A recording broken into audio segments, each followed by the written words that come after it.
The exact spell of movie explanation आपके सामने present करती है द फिल्म वेंडिटा। मूवी में सन 2032 में दिखाया जाता है जहां ईवी नाम की लड़की रात में सड़क पर अकेली जा रही होती है। तभी दो लोग इसका पीछा करने लगते हैं। शहर में हर तरफ सन्नाटा है क्योंकि शहर में कर्फ्यू लगा हुआ है। वो लोग ईवी को छेड़ने लगते हैं। ईवी उनसे बचने के लिए उन पर स्प्रे निकालकर डराती है, लेकिन वो नहीं डरते और ईवी से जबरदस्ती करने लगते हैं। ये दोनों लोग सरकारी कर्मचारी हैं। तभी यहाँ पर एक मुखौटा लगाए आदमी आ जाता है और वो अपना नाम वी बताता है। वी इनको लड़की को छोड़ने को बोलता है, लेकिन ये लोग नहीं मानते। तभी वी इनको मार देता है और लड़की बच जाती है। ईवी से पूछता है कि आज रात मेरा शो है, तुम साथ चलना चाहोगी? ईवी उसे मना नहीं कर पाती क्योंकि उसने उसकी जान बचाई थी, लेकिन वो मन ही मन डर भी रही होती है, पर वो उसे उसके साथ चलने के लिए हाँ बोल देती है। वो ईवी को लिफ्ट से छत के ऊपर अपना शो दिखाने ले जाता है और कहता है तुमने ऐसा शो अपनी जिंदगी में कहीं नहीं देखा होगा।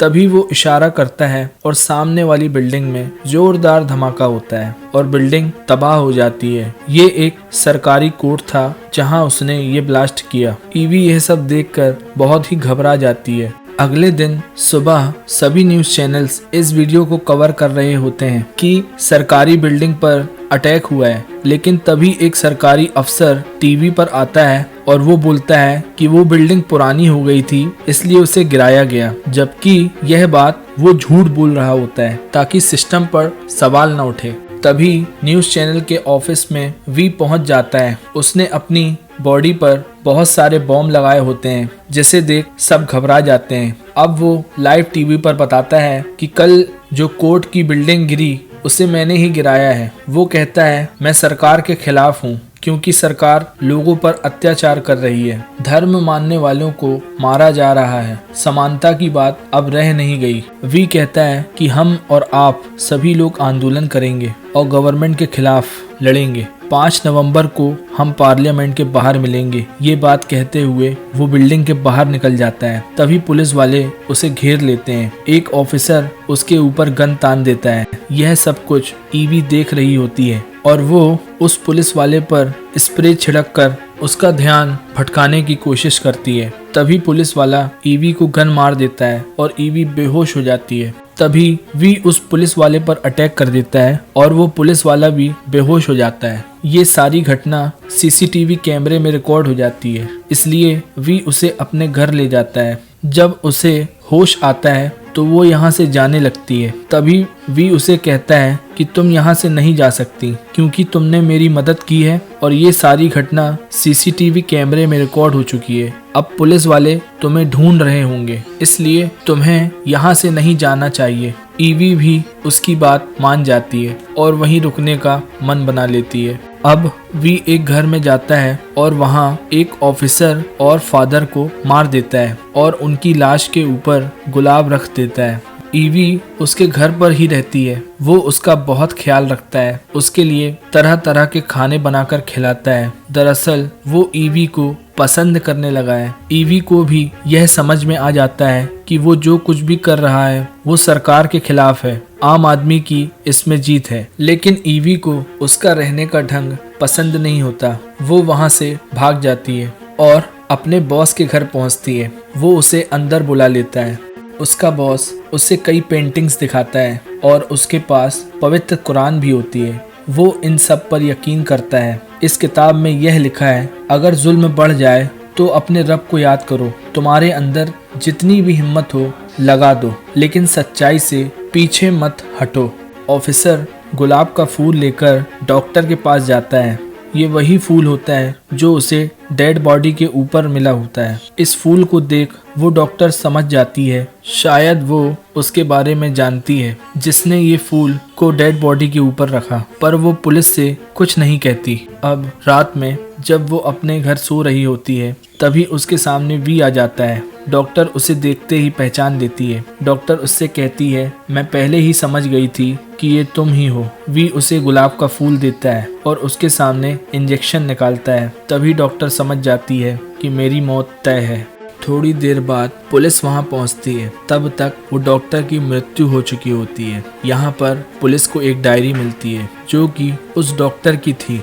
जब ऑफिसर उस किताब को पढ़ना शुरू करता है तो फिल्म पीछे की तरफ चली जाती है। यहाँ हम देखते हैं कि जो लोग गवर्नमेंट के खिलाफ बोलते थे उन्हें कैद कर लिया जाता है और उन्हें एक कैंप में रखा जाता है। उन पर तरह तरह के बायो टेस्ट होते हैं जिसमें बहुत सारे लोग मारे जाते हैं। जो लोग बच जाते थे उन्हें सेल 1, 2, 3, 4, 5 में रखा जाता था। इन सभी सेलों में सिर्फ 5वीं सेल में एक आदमी जिंदा बचा था। वो आदमी कोई और नहीं बल्कि वी है।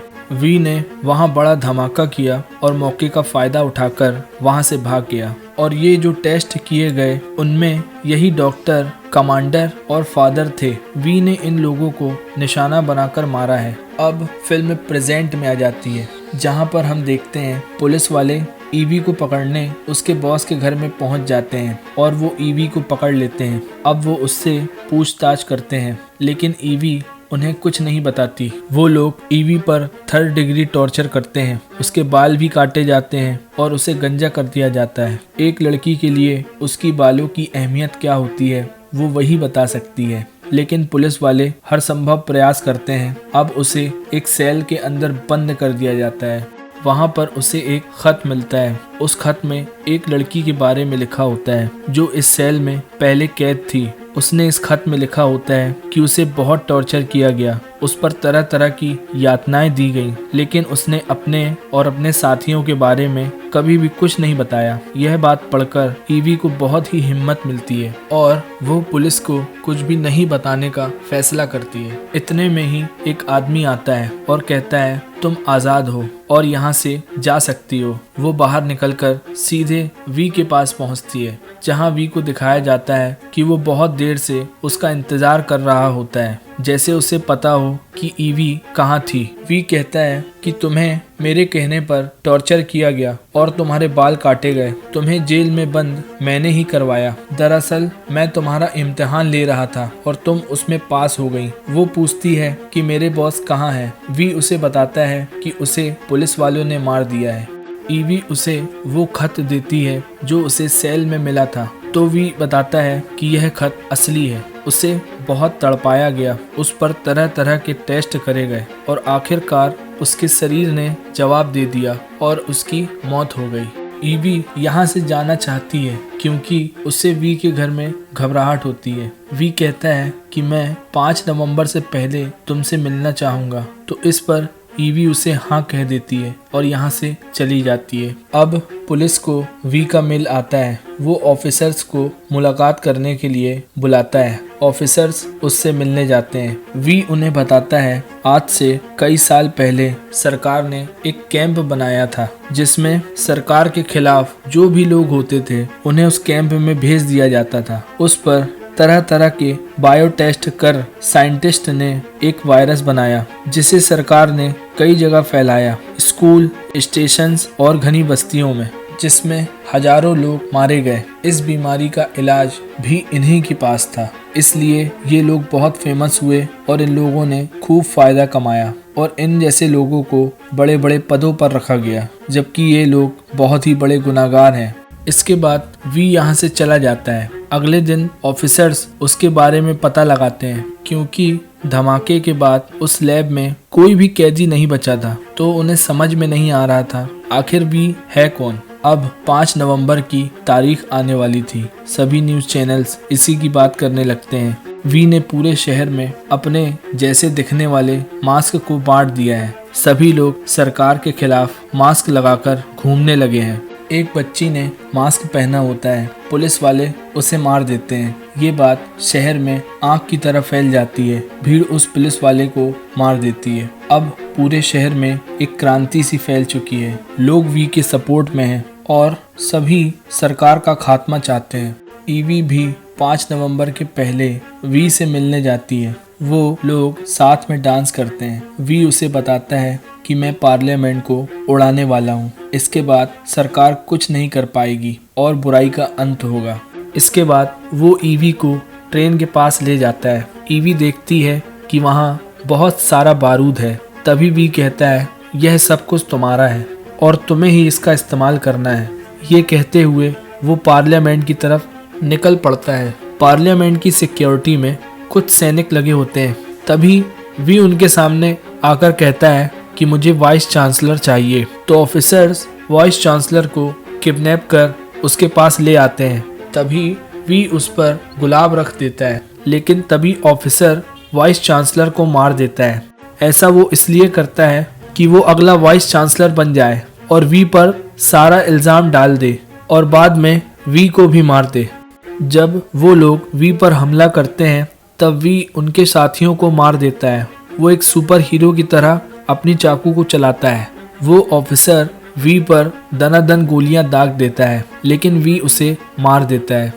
उसने एक कवच पहना था, इसके बावजूद भी गोलियां उसके अंदर घुस जाती हैं और उसे खून निकलने लगता है।